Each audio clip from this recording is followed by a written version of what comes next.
Hello, everybody. Welcome to video number 3 of episode number 3 from Hitler's Circle of Evil, titled The Fall of Rome.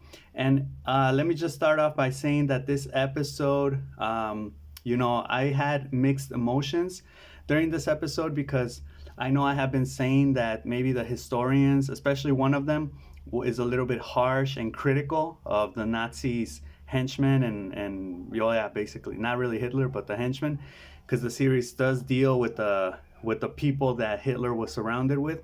But at the end of this episode, I kind of understand why they do have a very murderous intent. Especially, I think especially like one of them.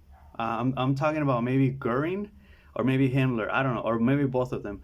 Um, but I was also still kind of taken aback by the constant like critiquing, right? Like for example, in at one point, this guy is talking about Joseph Goebbels, and he says something like, "Yeah, Goebbels got rewarded, and he could strut out onto the stage," and then he's just like, "Well, actually, not strut out, but limp out," like metaphorically, like he was on the national stage, but he wasn't able to walk out or strut out because, he would limp. So he was like, but he could limp out there. So I found that distasteful. Or there's this other part where this other guy mentions something about how the Nazis were very appealing to people that were, I forget the first adjective he uses, but the second one is narrow. I think that were something like miserable and narrow, or that were something like that, narrow-minded, right? Like that they didn't have a broad perspective of things. And I'm like, bro, it's the Great Depression. People everywhere are narrow. Like, come on, like, why would you think that that the German people would be the exception, or like, why are you using adjectives like that? Why are you throwing shade? Okay, but anyway, my problem with that is that where's the evidence to back it up? Now, this episode 3 focuses on the rivalries, or it attempts to focus on the rivalries, seeing it for a second time and actually taking notes of it. I've come to the realization that they're just kind of trying to create drama for the sake of drama. Like there's this part where they're talking about Goebbels and Magda, and after Goring's wife Karen dies, and they were kind of like the couple, the Nazi elite favorite couple, and Karen dies, so Goering is kind of like left out of the picture, and then Goebbels and Magda get married, and they kind of step up, and now they're having Hitler over for tea parties and things like that. And I feel like there's it's like then they say something like, oh yeah, and then like the relationship between Goebbels and Goering was intensifying, but then they worked together. Like a couple scenes later, they're working together. So it's like, can you explain a little bit more why they were fighting, and then how is it that they get back to talking, right? So I feel like they're trying to make it seem like the Nazi Party had a lot of constant infighting, which I'm sure they did, but either we're missing facts or we're missing evidence, or this episode is just trying to be inflammatory, right? But anyway, I'll get into all of that. Goering, Goebbels, and Himmler keep working. We're in 1929 after the failed attempt at trying to. If we always start with a failed attempt at something. In this case, they lost the 1928 elections, but they have a miracle, right? Which in this case, it's Black Tuesday. So let me get that right. It's not Black Monday, it's not Black Friday, it's Black Tuesday, which is crisis, October 29th, 1929. Okay, before I get into that, see, here there was a little bit of jumping around because I thought we were going to start in 1929, but then we go back to 1928. So the message of economic doom that the Nazi Party was trying to spread across Germany was falling on deaf ears. Basically, nobody was listening to that. Because Germany is doing good economically in 1928. They have American loans, and they didn't need Hitler in 1928, right? But then there's a crisis, which is what the Nazi Party needed on October 29, 1929. And then they say the only people that predicted this were the Nazis, was Hitler. Okay, now I'm starting to think that there were a lot more people than these people involved in all of this. I'm thinking Freemasons, Illuminati, the elites, or at least very highly capable people that knew what was going to happen. Like maybe this is a conspiracy theory, but what if the people that were funding the Nazis knew this was going to happen in the United States? And they knew that this was going to give the Nazi Party what it needed, that boost, that prophetic, we need to be saved rhetoric, which they eventually started using in their favor. They started to capitalize in their favor, that they mentioned during the episode. So what if, right? What if the elites knew, and that's why they set this whole thing up with the Nazis, and then just when they were really all in place, this happened, right? The stock market crashes on Wall Street, and then the Nazis, start to gain momentum. Okay, well, the reason for all of this is because Germany was very dependent on exports and on the world economy. So basically, when the stock market crashes, Germany also goes along with it, and they say that Germany was in free fall.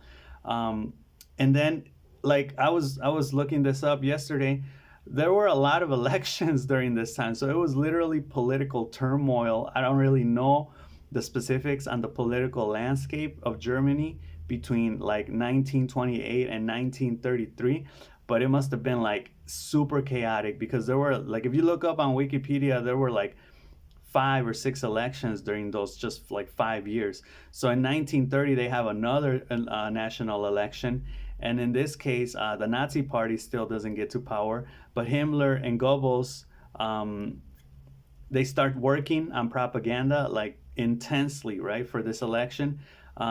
And because the Nazis are looking like prophets, because basically they predicted that there would be an economic crisis, right? Predicted. That's where I say there's probably like some conspiracy there, because you can't be that right about world affairs. But anyway, they go on about how Goebbels uses innovative means or ways, like speakers, driving around cities. They basically hit everywhere, every bar, they say, every restaurant, every tent, everywhere, right, with Nazi propaganda. And their passion is relentless. They say, just to have an idea, there are 34,000 meetings just in the last 4 weeks before the national election. On September 14, 1930, the Nazis win 6.5 million votes. So now they're gaining a lot of momentum. They're still not in power. They gain 107 seats from the 12 that they had, and they are now considered a national force, even though they're not in power yet. Goering, in this case, he's restored, they say. Remember how he went to, what was it? He had escaped to Austria, then he got pardoned, right?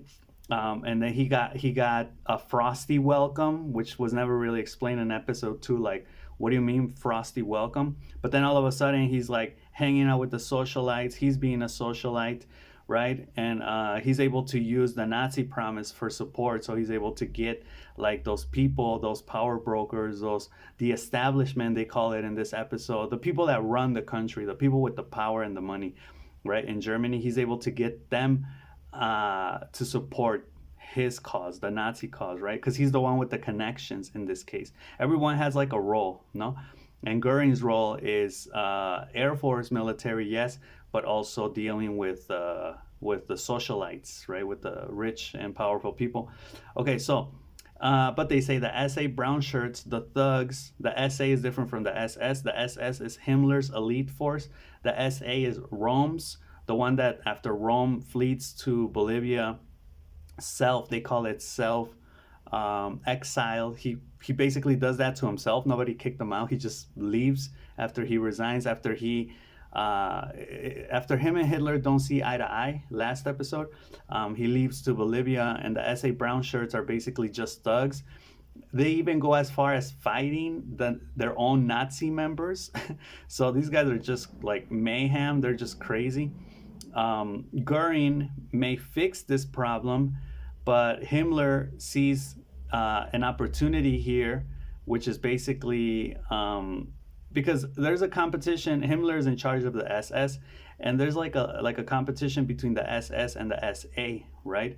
The SA by the end of the episode is dissolved. That's probably why nobody knows about the SA, because it was Rome's unit, and Rome is murdered at the end of the episode. Spoiler alert, and the SA is dissolved. It's just basically nothing. So in this case, but before it was dissolved, it was Rome's force. It was a force to reckon with, made up of a bunch of thugs, I guess. And the SA is in competition with the SS. So then Rome comes in after, he was in Bolivia. So he comes back from Bolivia, because Himmler stayed in touch with Rome, because Rome was actually the one that recruited Himmler into the Nazi party. And Himmler kind of makes it okay with Hitler.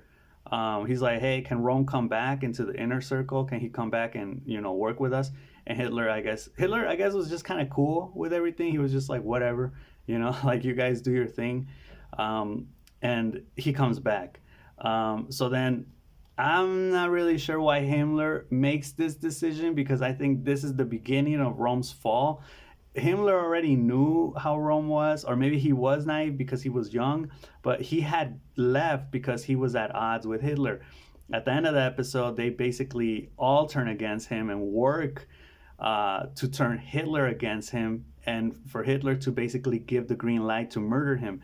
So, I'm like, what was Himmler trying to achieve here? What, I guess he was trying to bring Rome back so he could like put order to the SA, but it's like, dude, just dissolve the SA and forget about him. Like, what are you trying to do? But I guess Himmler, they say this, that Himmler was trying to strengthen his position with Rome, like using Rome while weakening Goering's position, because Goering was the candidate to lead the SA, right? And let's remember that Himmler is in charge of the SS, right? So he's there's I guess, a power struggle for control of the forces, right? In some cases. Okay, and then Goebbels and Rome don't really get along. Okay, so Rome comes back and he meets up with Goebbels, and then they just say that Goebbels basically sees Rome as a threat, and that Goebbels and Rome don't really get along, and that's it. And then, see, this is my problem with this episode, that they never mention why or what happened or if that leads to anything. They just, I feel like they're just creating tension for the sake of drama. Like, oh yeah, these guys didn't get along and these other guys didn't get along. Okay, moving on to the next thing. And it's like, really, like, why would you even say that if it didn't really happen? What did Goebbels have anything to do with the military forces, with the forces? Goebbels was in charge of propaganda. What could Rome do to Goebbels besides maybe destabilize the whole, give a bad image to the whole Nazi party? And in the first place, why would Hitler allow, Rome to come back? Why would anybody say, yes, Rome can come back, when they knew the SA was trouble, when they knew Rome was not, this had been proven before. Rome was not a good military officer for the SA, right? That's why Goering had to step in before. So it's like, why would they bring him back? And then, if you're going to say Goebbels and Rome didn't get along, then just say Rome didn't get along with anybody because he was Rome, right? Not like Goebbels and Rome, Okay, anyway, then we get into the part of Goering and Karen, the socialites, the couple. And I guess Karen was pushing, also helping Goering, to interact with the elites, the German elites, and things like this. But sadly, October 1931, Karen dies. And then Magda and Goebbels get married. They say Goebbels was a womanizer, and it's like, I don't know, Bill Clinton was a womanizer, okay. But anyway, he was a womanizer, whatever. But then he gets married, okay? And Hitler's his best man, which I thought was kind of funny. Okay, and then Mr. and Mrs. Goebbels now see themselves as successors after the couple of Goering and Karen, but after Karen dies, They see themselves as secessors, I guess. But then they say, but Goering will fight back, and that's pretty much it. They never again mention any animosity or infighting between Goebbels and Goering in the episode. I don't know if down the line it's gonna happen, but so far in this episode, that's all they say. And again, I feel like that's just gratuitous, cheap tension that has no evidence, that has no fundamental support for it. It's just gratuitous. It's just cheap. It's just vulgar. Um, I don't know, to create suspense and to make people think that they were just like a bunch of uh, people that were fighting amongst each other. When I mean, they were bad guys, but one thing is to say they were get bad guys because they did this and this and this, and another thing is just to say, they were bad guys because they even fought amongst themselves when they really didn't. Or did they? Well, show me the evidence, right? I'm not against it. Like I said, at the end of the episode, I'm convinced that some of them were murderous and bad, right? That's why I say it was kind of like a mixed emotion episode. Okay. Anyway, Goering's is available. After Karen dies, Goering is available to Hitler 24/7, so he gets working. Himmler is still scheming, and the SA and the SS grow due to the depression. So I guess because people were out of work, they just decided to join these forces, right? The SA and the SS.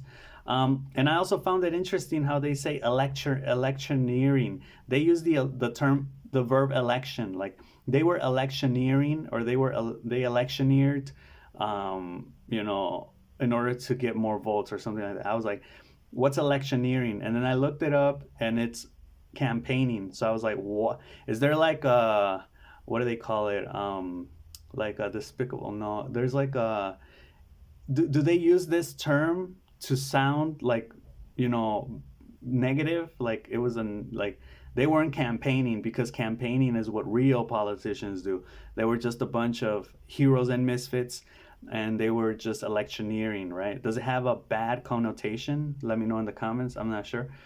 Okay, but Röhm's essay is growing also, and I guess he separates from Himmler because he's older than Himmler. Himmler is a young guy, remember? Um, and then at this point, Himmler's like, whoops, I made a mistake by bringing Röhm back. He's a loose cannon, right? But then Himmler starts to think about having like an intelligence service, and in this case, it's called the Sicherheitsdienst, the SD. It's a security service, an intelligence security service, and it basically starts spying on its members, on everybody, and also the Nazi members, right? So I guess there's like paranoia. I'm not sure, but again, I think it was a mistake to bring Röhm back. Röhm had willingly left. It's like, just let him be. Why are you bringing him back?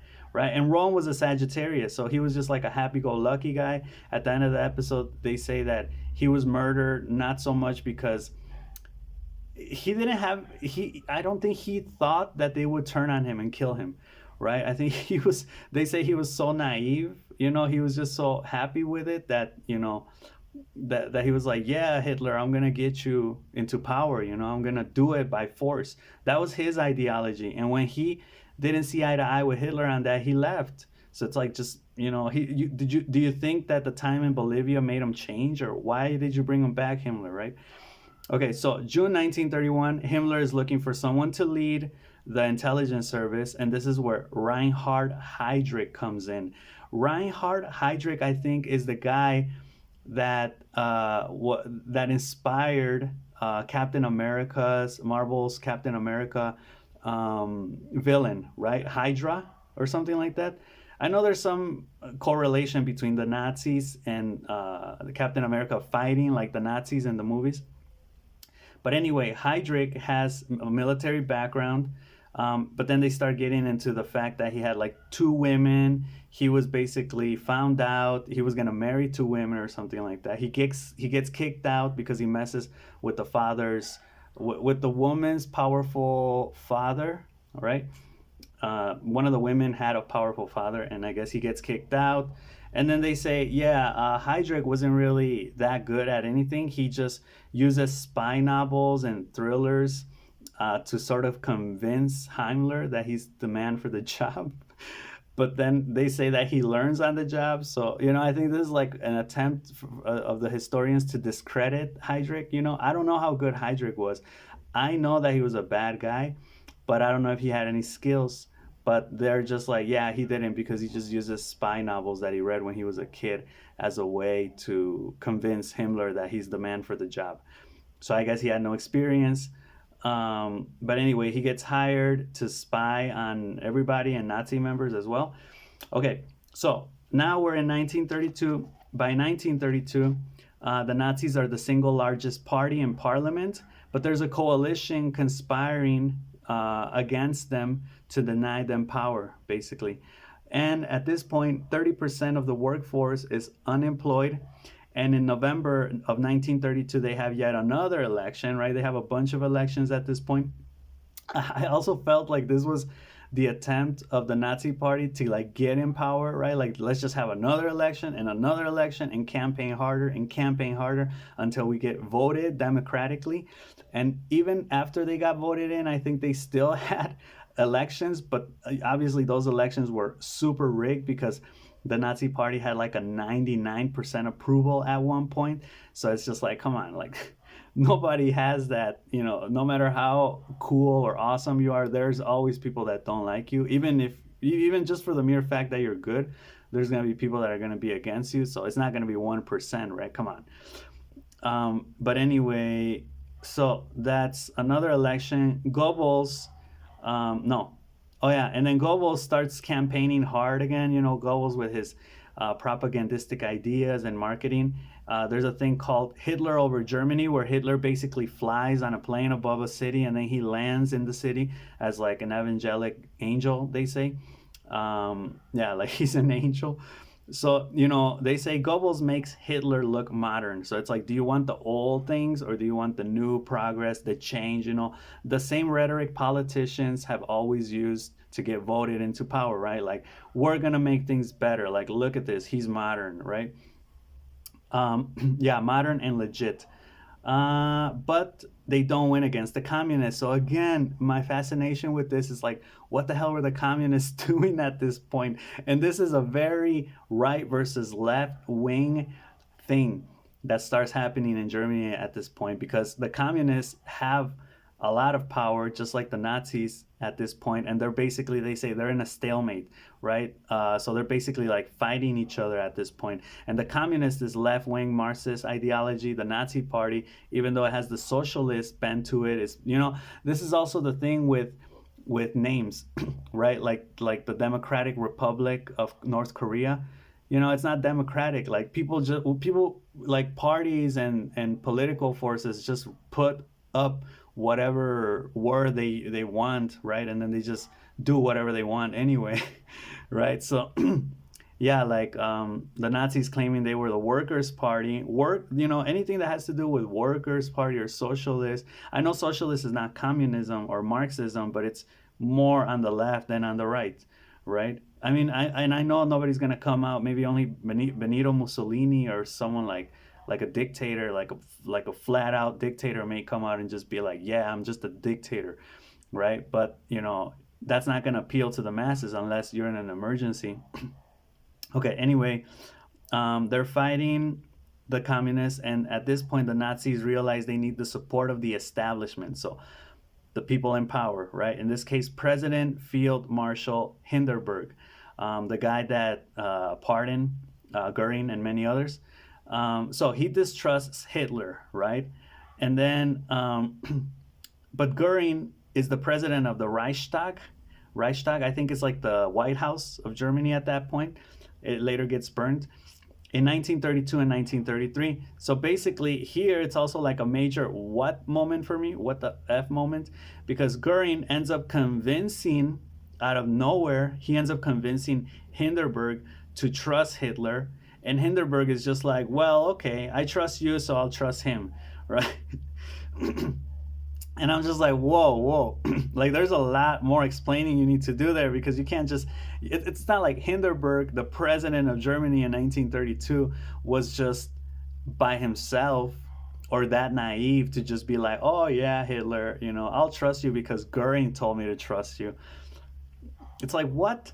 And you'll realize why I'm talking like this. He ends up making Hitler the chancellor of Germany, on January 30th, 1933, which is basically, I understand, because after he dies, Hitler takes the presidency. It's like being a vice president. So he basically makes him like the vice president of Germany just because Goering told him to. It's like, no, I'm pretty sure there were, again, Illuminati conspiracy theories, Freemasons. There were elite, like there were probably other interests at that level of power, right, going on that we don't know about, right? But I'm pretty sure there were. Things just don't happen like that, right? So the Nazis are super happy because they're like, yeah, man, like remember 10 years ago we were all in jail in 1923, and now it's 1933, and we're basically, we can touch the power already. So I thought that was pretty cool. The SA marches through Berlin, right? They display, Goebbels does what he does best. He organizes big events, right? It's like spectacular and everything, fireworks. But then here they also talk about this. They say, but Goebbels is not popular. And I'm like, what? The last two episodes, well, the last episode specifically, you've been talking about how Goebbels was known. I don't know if popular, but people knew about him, knew of him because he was, touring all over Germany. He was all over Germany giving his speeches. And now they're like, yeah, he's not that popular. So once the Nazis get in power, I guess Goebbels just gets, being the head of propaganda, he just gets denied like access. Excuse me, I'm not really sure.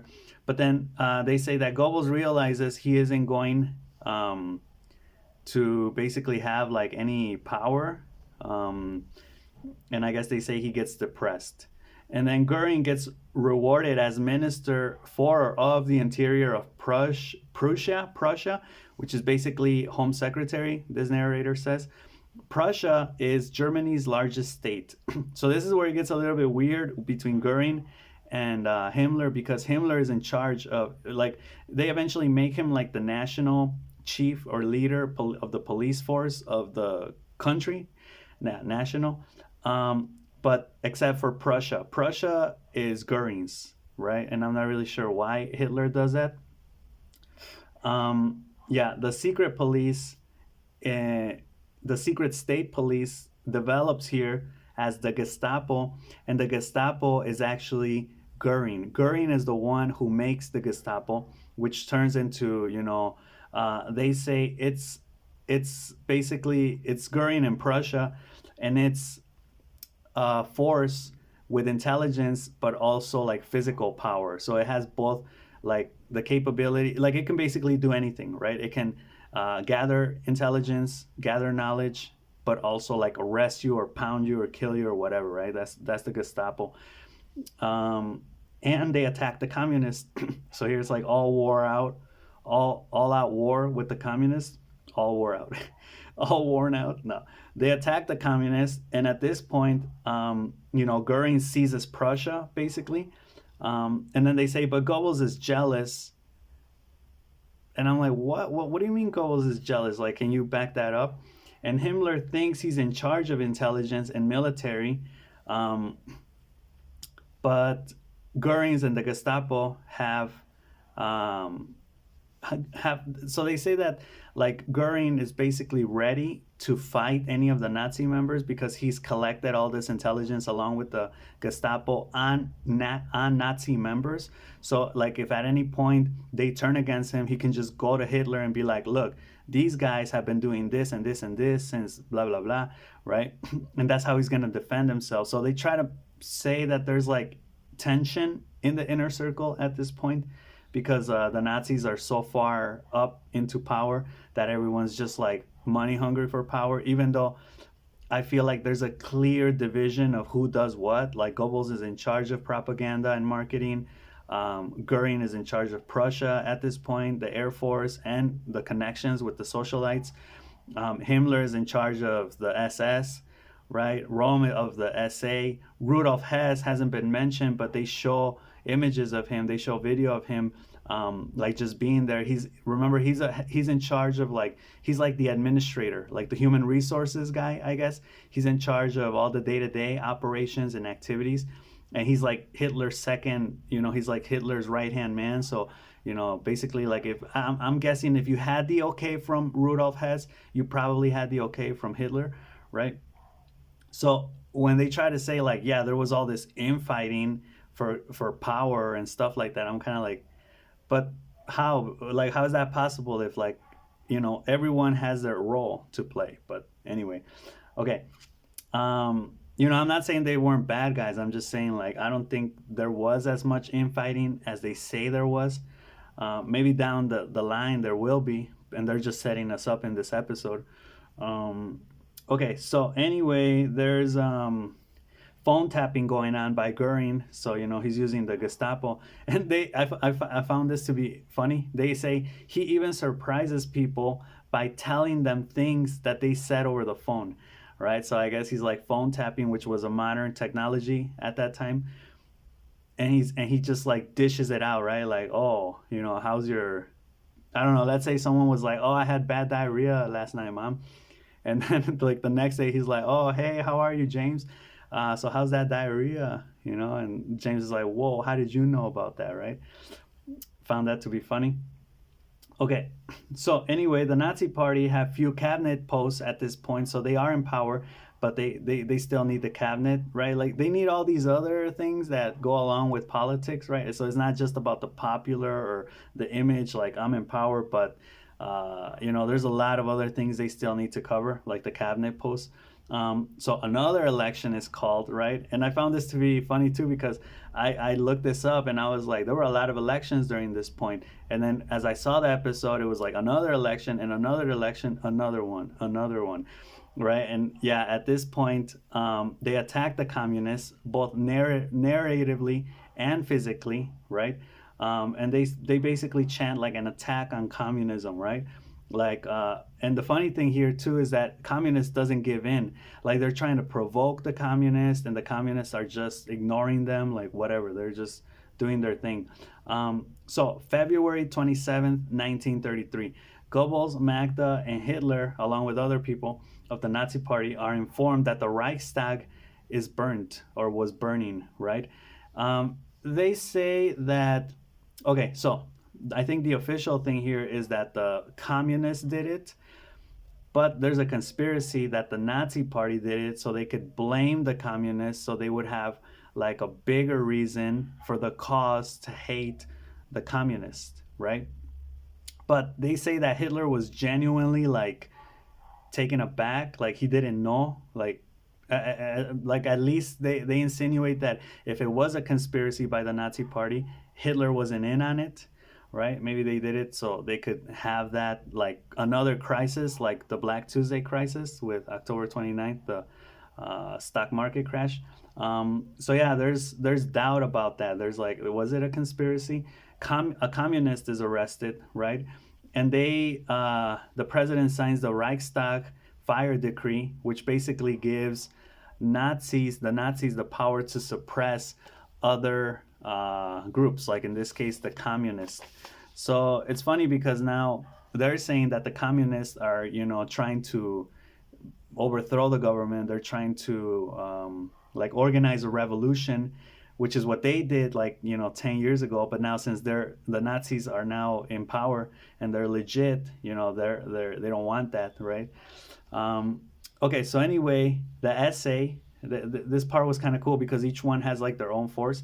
But the essay, led by Röhm, the Gestapo by Goering, and the SS by Himmler, leap into action. They start attacking the communists, right? And the public actually liked this because of the burning Reichstag, which was a symbol of, national pride. Now the people are even like, yeah, like, off with them communism, off with them communists, right? So March 1933, the Nazis win 44% of the vote. And this is thanks to the work of Goebbels, they say. So I was like, wait, I thought you said Goebbels was like not popular, not liked. Hitler didn't like him. And then all of a sudden they're like, yeah, thanks to the work of Goebbels and Goering, their hard work pays off. And I was like, when does Goebbels come back? See, maybe they had so many people to talk about that they just didn't keep track of, how they left each person off before. Okay, anyway, They send Goering also to develop the first modern air force, so they make him the air ministry. They make Goebbels the minister of propaganda. See, and I guess these were like higher titles, like minister of, which I guess would nowadays be like the secretary of, like the secretary of defense, the secretary of budget, or whatever. So in this at this point, Goebbels loves it. He's like yes, and he expands on it. So I thought this part was kind of cool. He brings together artists, writers, musicians, painters, sculptors into one organization, and he's basically in a very powerful position in my perspective, because I think this is the most influential you could be. He's at the center of German cultural life, right? And yeah, that's a powerful thing to be at, because you're basically controlling people psychologically, right? Okay, so the police forces need to be centralized, and this is kind of like when they kind of go back to the whole Himmler, Goering, and Rome thing. So they say it was Himmler versus Goering, right? Himmler wants to be in charge of a police force that is centralized, right? Of like the whole, basically like an army or a police federal force. And he talks to Hitler about it. He's like, Hitler, can I be that person? In charge of a national police system. And Hitler's like, okay, but Goering is going to be in charge of his state of Prussia. And I guess Himmler's like, okay, right? And Goering's like, okay. So then Goering, the Gestapo, and Prussia recruit Himmler as their deputy in Prussia, right? So they work together. So this is kind of like where I'm like, were they really at odds? Were they really fighting? Was Himmler really against Goering? And then they're working together. But they try to say that there was a rivalry, but Goering wants to take down Rome. Like he has bigger issues at hand, basically, right? So he wants to take down Rome, and the essay at this point, Rome's essay has grown to 3 to 4 million people, which I thought was incredible, because I think last episode he was like at 3,000 or something like that, and now there's 3 to 4 million essay members by 1934. And the brown shirts want a second revolution. They want to take power forcibly, physically, right? They don't want to do this whole politicking thing. And this is Rome. This has been Rome all the time, ever since he was at the bars with Hitler, right? Like this Rome hasn't changed, basically, and I can respect that, because I'm like, okay, and you guys knew that, so why would you bring them back, right? Because now the Nazi party is legit, it's legal, it's trying to do, even though they're doing things in the shadow, they're trying to appear legal, and Rome doesn't care about that. He doesn't care about appearing legal. He's just like, let's just revolution, let's do this. So Rome and Hitler appear the same, they say, but ideologically they're very different. And I didn't know this, and I think I didn't remember it from the first episode, from the first time I saw it, but Rome is a homosexual. And I guess at this point, like, Himmler is competing, because the SA again is fighting with the SS, with Himmler's SS. So Himmler gets together with Goering. I'm going to say why that homosexual part is relevant. But Himmler gets together with Goering basically to take down Rome. And this is kind of like the dark part that I was like, whoa, okay, these guys were bad, right? Because they get together, Heydrich is brought on board, and they're like, hey, can you help us bring down Rome? So then the SD, the security service, Heydrich's security intelligence service, starts to spy on the SA in Rome.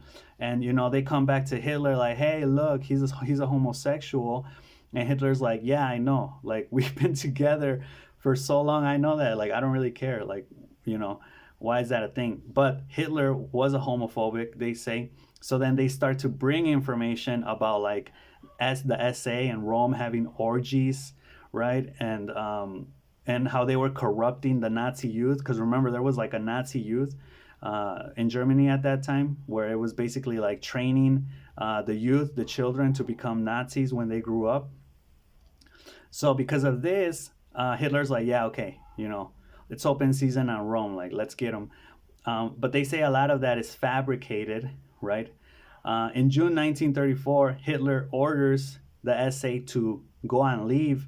So I think Hitler here didn't really want to kill Rome, maybe because he was one of his old friends from back in the day. I don't know. Well, they weren't really friends, but he knew him. He was kind of like you know, I don't know if Hitler in throughout his history, his personal life or his life, he ordered people killed. I mean, yeah, like he did, but if he did this like with people close to him, right?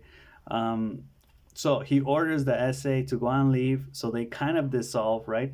And then Rome, they say he's naive or he doesn't know, and he thinks he's being a help to Hitler, right? Like genuinely. And at this point, he goes on a vacation. He goes on holiday to Bad Wizy, which is a lake in Bavaria. He's there on holiday. Goering, Heydrich, and Himmler find evidence that Rome has been working with the French to overthrow Hitler, which the historians say is fabricated. Um, and then they call this the Night of the Long Knives. Hitler himself, which I thought was pretty gangster, goes to Bad Wizy himself and he personally arrests Rome and the SA members. At this point, they start killing SA members. I think they say they kill like over 200 SA members, and the SS does this. Himmler's SS goes after the SA members, and they just start killing all of them. And Hitler's thinking about Rome at this point. He's like, no, I don't really want to kill Rome. Like, let's just arrest him. But I guess Goering and Himmler are like pressuring Hitler to make the decision to kill Rome. And what they end up doing is they give Rome is in jail, right? And they give Rome a pistol with one bullet, and they tell him, you need to kill yourself in 10 minutes, because if you don't, we're coming back and we're going to do it, right? Like the prison guards say this. So he doesn't do it. He's like, I'm not a traitor. I didn't do anything. What the hell? And I guess he was telling the truth. So the guards shoot him 3 bullets to the chest and 1 to the head, and he dies. And I guess all of this was Goering and Himmler's plot, right? And the SA is turned into a ceremonial organization, right? So this just talks about the level of murderous intent that these guys had, right? Both Goering and Himmler, which is bad. It's crazy, right? And then 2 weeks later, President Hindenburg dies, and Hitler assumes the position of Chancellor and President of Germany. So basically, at this point, the Nazi Party is now unstoppable. And this episode also covers around 5 years, from 1928 to 1933. So again, we're going in these like 5-year breakdowns of the events that happened. So I hope you enjoyed this episode. Be on the lookout for episode number 4. That's all I got for this one, and I'll see you in the next one, okay? Peace.